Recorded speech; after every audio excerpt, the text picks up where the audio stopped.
Je souhaite vous raconter une histoire. Alors cette histoire, vous la voyez ici, ça ne parle pas d'intelligence artificielle tout de suite. Ça parle d'Adam, et c'est une histoire de la mythologie biblique. Vous reconnaissez peut-être cet épisode du livre de la Genèse, quand Dieu envoie devant Adam les animaux et les oiseaux pour qu'Adam leur donne des noms. Ce que peu de gens savent, enfin l'histoire est bien connue, mais peu de gens savent qu'il existe aussi un commentaire très très vieux, qui date d'il y a 2000 ans, sur ce verset, qui dit la chose suivante. Avant d'envoyer les animaux et les oiseaux devant Adam, Dieu les envoyait devant les anges de service. Et les anges de service n'ont pas su donner de nom.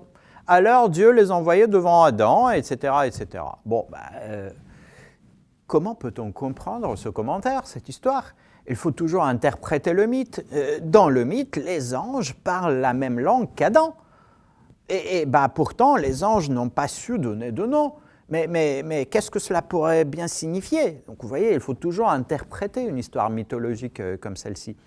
Et un ange dans le mythe est peut-être capable de faire un 001, 001, 0101, vous voyez, une sorte de label, étiquette dans sa langue angélique, mais mettre une étiquette ou une référence, ça n'est pas encore donner un nom. C'est quelque chose que seul Adam est capable de faire. Adam ici, bien sûr, symbolise l'humanité entière. Alors, qu'est-ce que c'est donner un nom ?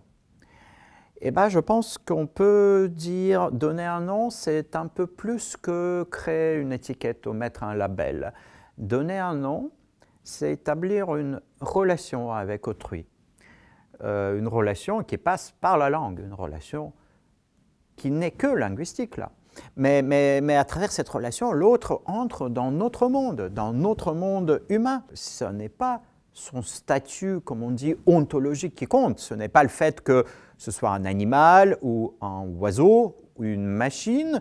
Ce n'est pas ça qui compte. Ce qui compte, c'est cette relation linguistique. Parce que c'est à travers cette relation dans le langage que l'autre, quel que soit son statut, va nous influencer. Il est entré dans notre monde, il fait partie de la vie humaine. Et je pense que cette histoire, elle a plusieurs enseignements et leçons pour nous tous, mais aussi pour vous, les juristes. Vous savez, très souvent, on dit, si vous appliquez le RGPD, Règlement général à la protection des données, il faut informer le consommateur qu'il est en train de discuter avec un chatbot. Il y a même eu une loi californienne qui disait qu'il faut absolument informer le consommateur. Et je pense que là, nous voyons les limites de ce type de réglementation. Parce que même si vous savez que c'est une machine, rappelez-vous l'histoire de Joshua tout à l'heure, quand même, il y aura une influence émotionnelle, psychologique qui est quand même possible. Mais de l'autre côté, même si on vous dit, le vrai statut de ce système, c'est que c'est un animal, une machine ou un oiseau, mais c'est à travers la relation linguistique que vous allez vous laisser influencer, voire peut-être manipuler par l'autre, même si vous savez que c'est une machine. Et donc, clairement, pour les juristes, la première leçon, il ne suffit pas de donner au consommateur une information, comme on dit, claire et compréhensible que c'est une machine.